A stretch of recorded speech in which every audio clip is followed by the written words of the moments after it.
Welcome to another episode of Code for Thought ByteSized RSE, sponsored by the Universe-HPC program. This episode of ByteSized RSE is all about project management. Project management with GitHub, to be precise.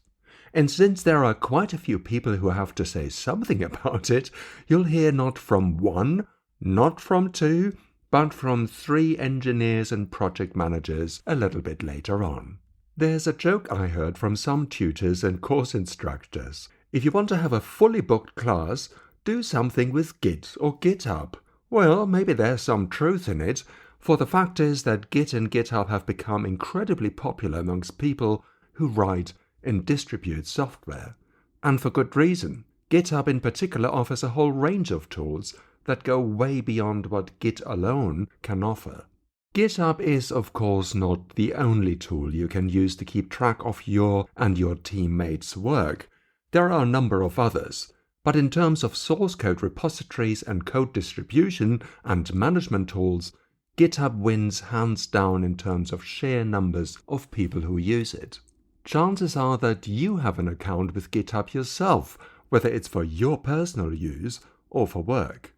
And so the online course that some of you went to and this episode are going to focus on GitHub and how it can help you keeping track of your software development and that from your colleagues. But before we start, what actually is project management?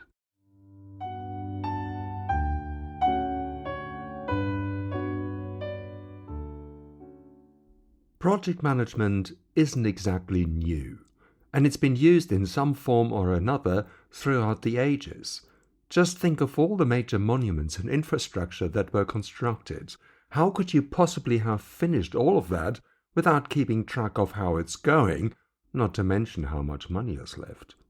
The truth is, no matter what you build, you'll be ultimately limited in how much time you have, the kind of tools and infrastructure you have at your disposal, how many people you have to help you, and yes, the money. Keeping within all of these limits and still be able to complete a project is a challenge, which of course is where project management comes in.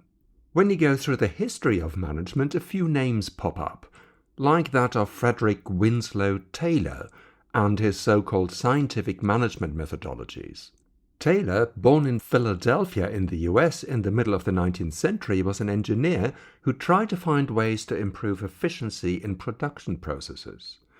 And his work led to a book called The Principles of Scientific Management, an important part of which is based on taking data and measuring performances throughout from start to finish.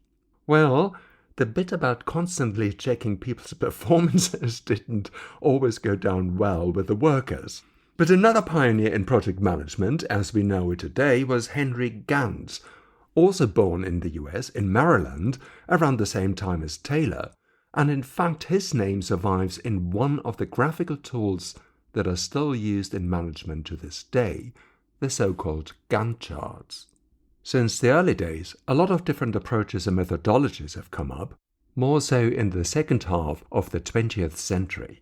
For example, at some stage in my career, I took a course in a methodology that calls itself Prince2.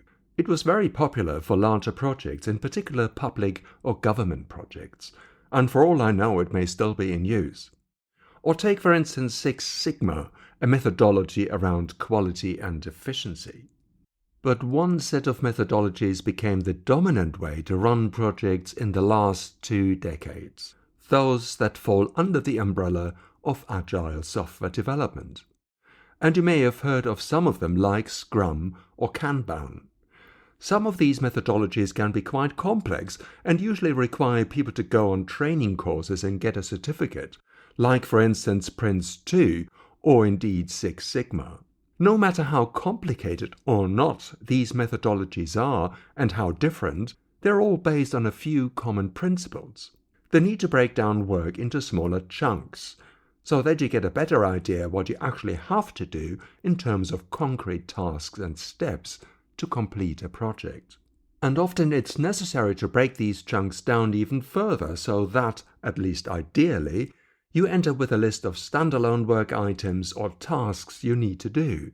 In Agile, you might call it a backlog. So far, so good, but here comes the rub. Somehow, you need to put all of that back together again and make sure that the tasks get delivered when they're needed. Some of them, of course, depend on others, so getting it all done on time and budget very often feels like squaring the circle. So where, you may wonder, does GitHub come into all of this?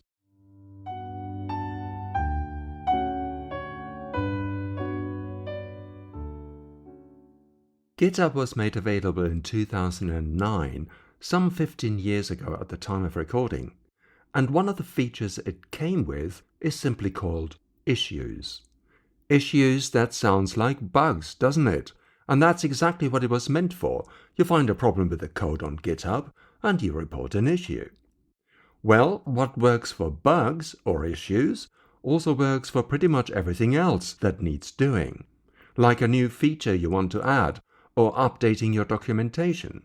And in GitHub, you could use labels to tag issues and tell users what kind of feature it is you're dealing with.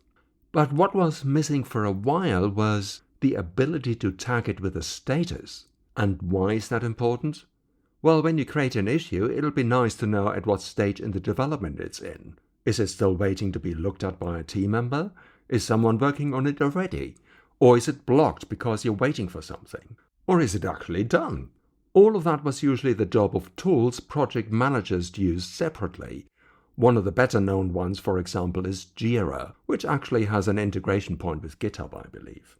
But in 2022, GitHub released a beta version of their own project management tool, which is now fairly well established, and, you'd be pleased to know, is no longer in beta. Projects in GitHub are essentially tables where you can list the issues for a repository and organize them into columns, where each column has a particular status meaning. We might want to create a status called Waiting or New for all new issues that have been raised but haven't been looked at, or a status called Done when the issue is completed and deployed. There are different ways in which you can organize these tables, and GitHub gives you a few templates that are commonly used, which isn't to say, of course, that you cannot define your own, which you can. You create a new project from the top horizontal navigation bar in your GitHub repo, right where you find the tabs for code, issues, pull requests, and so on. You can also configure your repo and project in such a way that newly created issues are automatically entered into the project table with a default status. A lot can be automated with issues and project tables. And therein, of course, lies the temptation and power of this tool in GitHub. Which brings me to my first guest, Mike Simpson, who will talk us through how he has been using it in his projects. My name is Mike Simpson. I'm a research software engineer at Newcastle University and vice president of the RSE Society. Indeed you are.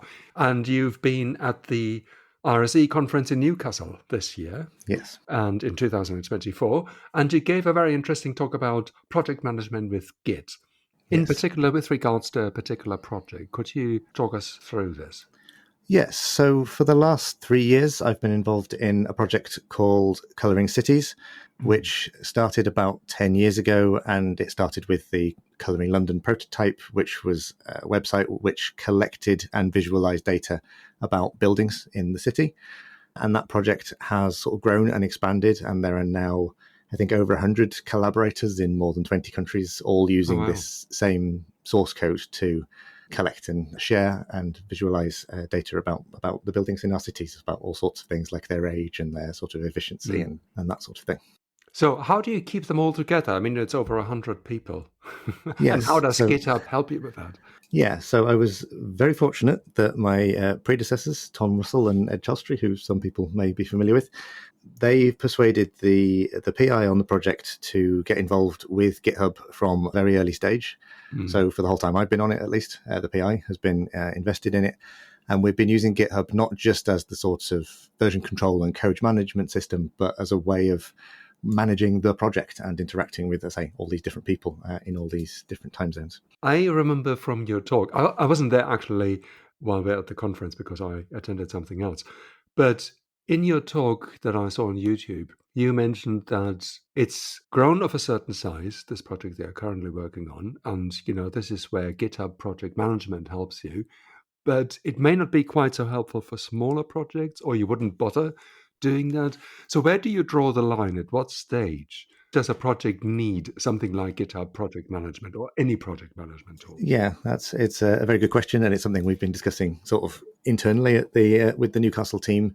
We have a standard project that we use whenever anyone starts a new project. They create that project from this template, and that template now includes a sort of standard Kanban board. And the sort of expectation is that even if you're working on a project on your own, you still use GitHub issues to keep track of what you're doing, and having the project board to be able to keep track of the status of these various issues is a very useful thing. That is something that I try to do even on the smaller projects where I'm working alone. But yeah, on a larger project like this, particularly when you're collaborating internationally, having that is pretty much essential for collaborating on the core code base when you're working with others. In GitHub projects, there are a lot of different tools like swim lanes and linking it up to issues, etc. And you can actually define different stages like in progress, done, Yes. in discussion, won't fix, in review, and what have you. So there are various different stages in a project that you can manage, which is helpful when you deal with issues.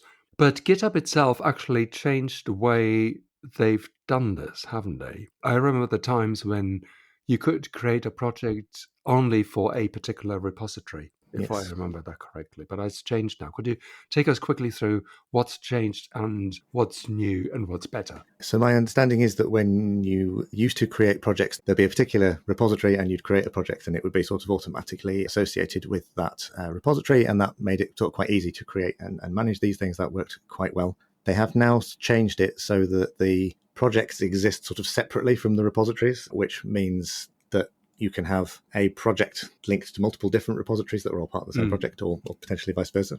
So it does mean that there is this sort of separation between the project and the code, and that does make it a little bit more complicated to sort of get it set up originally and get your head around how it works. But I think it has been quite useful, I say, particularly on this project. We've got the sort of core code base, and then we've got the sort of Colouring London, Colouring Britain code. We've got separate projects for each of those so that we can manage them. But also, I've created another separate project for myself, so it's much easier for me to keep track of the issues that have been assigned to me that are across all of those different repositories, so I can look at them all in one place. So yes, it's more of a faff to use, but I think it makes it slightly more powerful and more useful. So what's the faff then?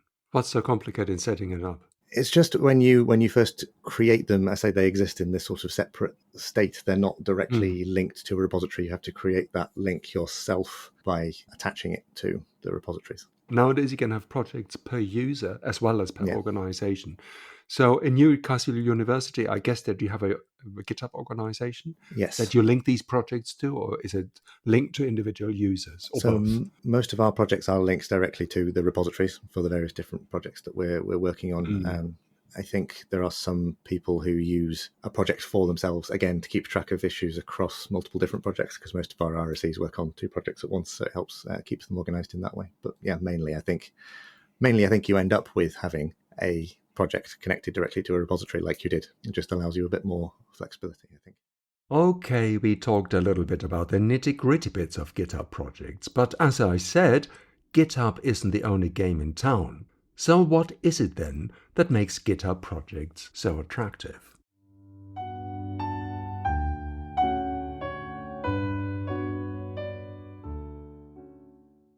Project management has a firm place in tech companies usually.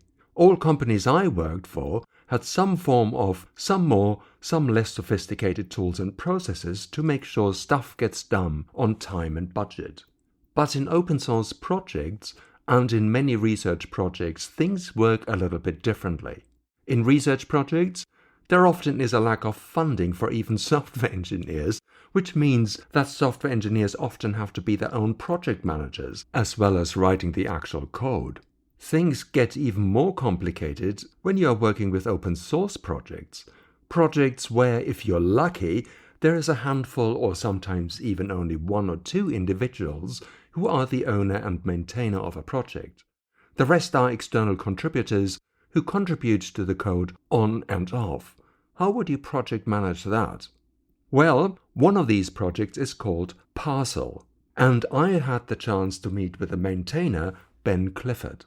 I'm Ben Clifford. I'm the main maintainer of the source code for the Parsl project, which is a scientific workflow system. It's written in Python. We've got a reasonable number of contributors, and my main role is to kind of shepherd them all into shepherd their contributions into our code base and tidy up older contributions and things like that. Well, and shepherding people is part of project management, Yes. isn't it, which we're going to talk about. Yeah. We're actually going to have a separate episode on Parsl because that sounds quite interesting. But back to GitHub project management. So how do you use GitHub to manage the project Parsl? And as you say, shepherd people. So I'm extremely code base focused. Our contributors don't work for me. They're usually lots of different academic groups.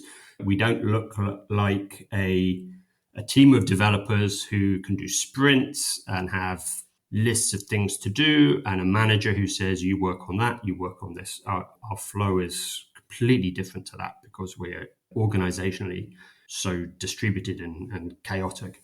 So the big thing for me is lots of people want to do things to the code base.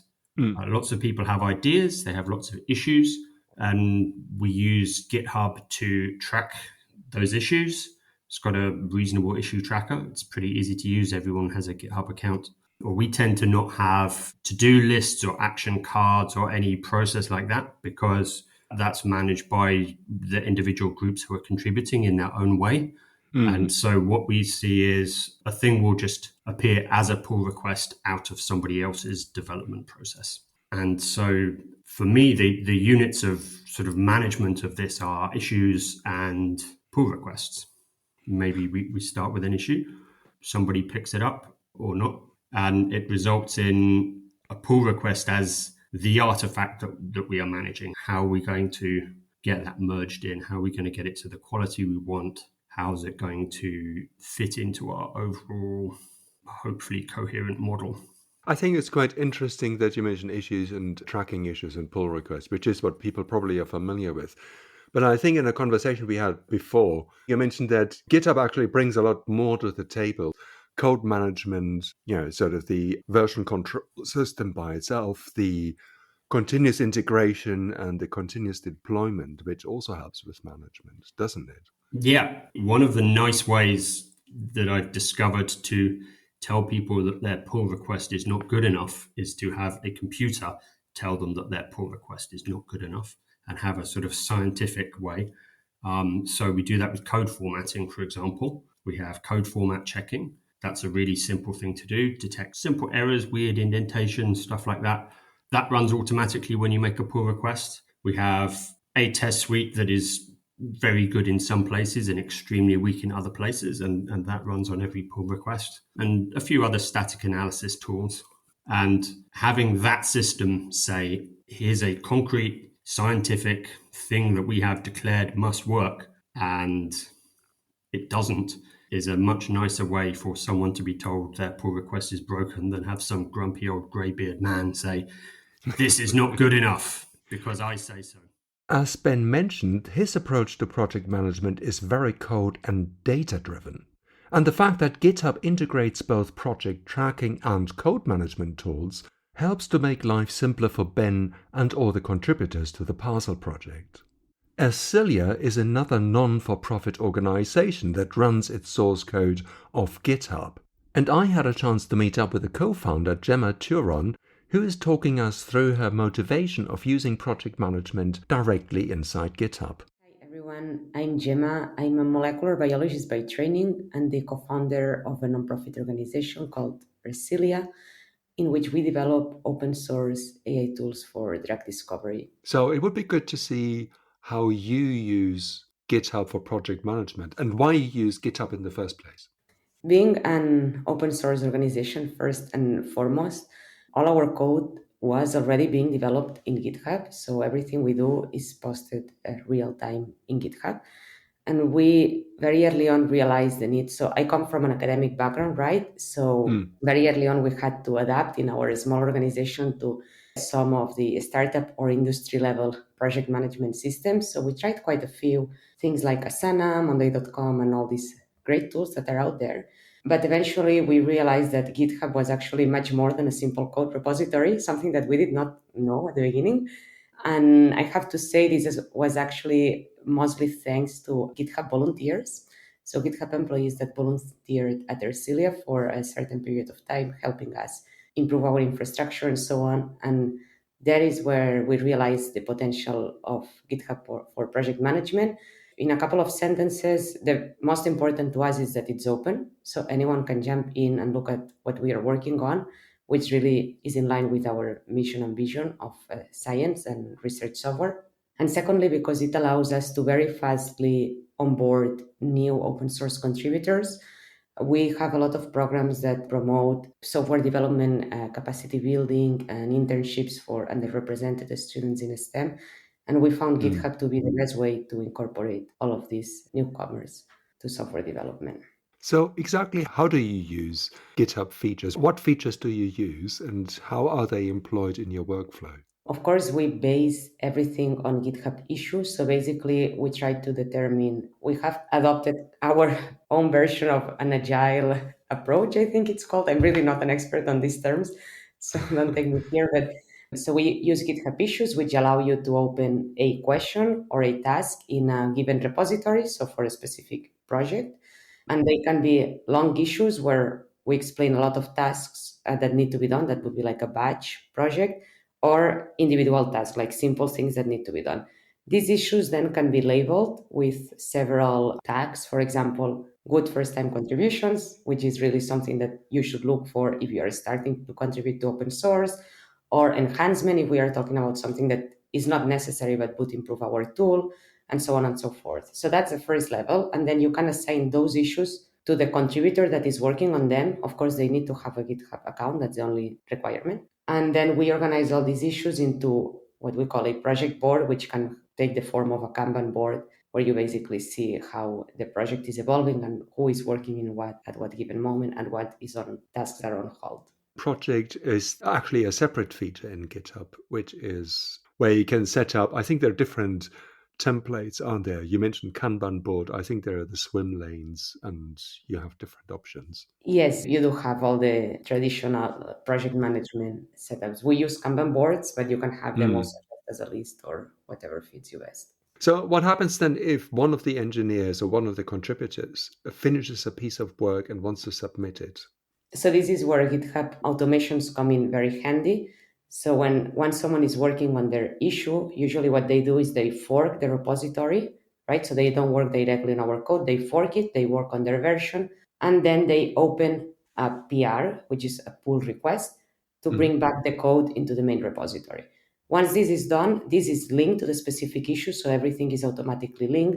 And one of the Ersilia maintainers, currently there is 4 of us with attribution to do so. If we merge this code, because we think we have checked it and it's the quality and everything is good, we merge it. At the moment we merge it, GitHub automations will automatically post a message saying this issue is solved by this PR and close the issue. So that is already considered done and across the project board and everything is automatically completed. As a final question, is there anything you think is missing from GitHub that you would like to see, or something that isn't working quite so well? That's a very good question. I think what is missing is actually documentation. There is documentation out there, but we haven't seen many real case examples of people using all the features from GitHub project management outside the actual GitHub teams. So we had the opportunity to learn from them, and that was great, but that's of course not everyone's case. Whereas for other tools, you do have many more templates and use cases. You have more support to really understand how powerful these tools can be and save up time for you.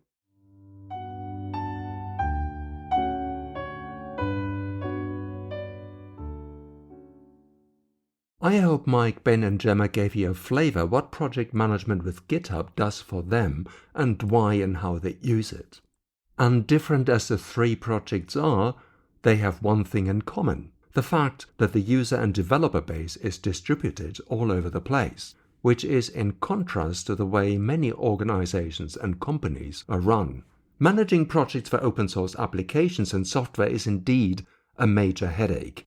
Nadja Eckbal has highlighted this in her excellent book called The Making and Maintenance of Open Source Software. Many, if not most, open source software projects start small, with perhaps 1 or 2 developers.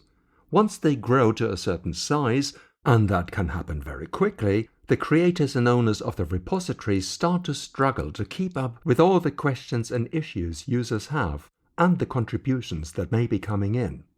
In short, using a tool that you use anyway to maintain your code base and to manage all of that can help you save time and effort, both of which are in short supply if you're looking after a successful open source project. But this isn't a marketing ploy for GitHub, the company. As I said, there are other tools available to help you manage projects. And many organizations and companies have in-house teams that create and manage software.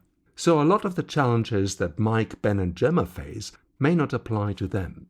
Which is to say that GitHub may offer you some features you want for keeping track of things, and maybe that's good enough for you when you start, but it may be a good idea to look around what else is available. And finally, there are things that project management entails that cannot be handled by tools. And that is how you interact with people. Be that the user who asks questions, be that the volunteer coder who wants to submit a new feature, or one of the funders of your project, or the PI, the primary investigator of your research project. A lot, well, if not most of the part of project management is the skillful art of navigating all the different stakeholders and expectations. But all of that is perhaps for another episode, because now it's time for our quiz.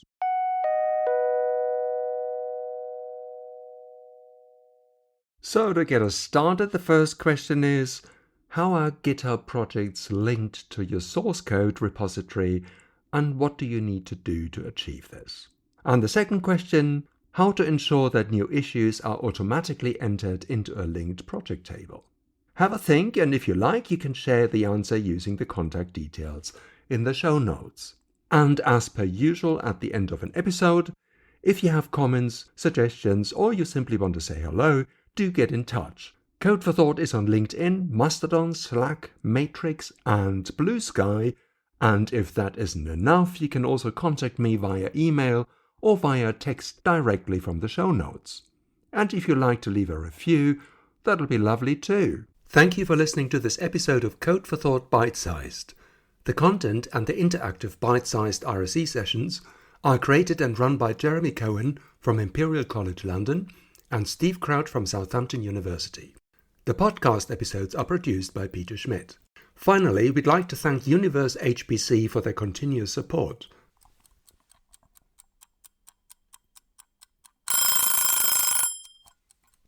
Oh, time's up. See you next time. But before I forget, this podcast is covered by the Creative Commons license. See ya.